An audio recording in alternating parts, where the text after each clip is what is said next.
নমস্কার বন্ধুরা, ঝর্ণা দিদির কিচেনে সবাইকে স্বাগত। বন্ধুরা, আজকের আমি বানাবো লাউ চিংড়ি পুঁইশাক দিয়ে ঘন্ট। বন্ধুরা দেখতে থাকো। কড়া বসিয়ে দিয়েছি, গরম হয়ে গেছে, তেল দিয়ে দিচ্ছি। তেল গরম হয়ে গেছে, দুটো তেজপাতা দিয়ে দিলাম, পাঁচফোড়ন দিয়ে দিলাম, 1 চামচ আদা বাটা দিয়ে দিলাম। চিংড়ি মাছগুলো কেটে ধুয়ে রেখেছি বন্ধুরা, দেখো একদম পুরো জ্যান্ত চিংড়ি। চিংড়ি মাছগুলো দিয়ে দিলাম, পরিমাণ মতো হলুদ গুঁড়ো দিয়ে দিলাম। চিংড়ি মাছগুলো ভালো করে ভেজে নেব। পুঁই শাকগুলো কেটে ধুয়ে রাখা আছে, এইগুলো দিয়ে দিচ্ছি। সব পুঁই শাকগুলো দিয়ে দেব। পুঁই শাকগুলো দিয়ে দিয়েছি, এবারে পাকা লাউগুলো দিয়ে দেব। লাউগুলো দিয়ে দিয়েছি, ভালো করে নেড়ে চেড়ে দেব।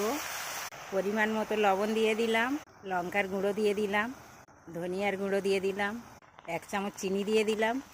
আর লাউ চিংড়ি পুঁই শাক দিয়ে ঘন্ট হয়ে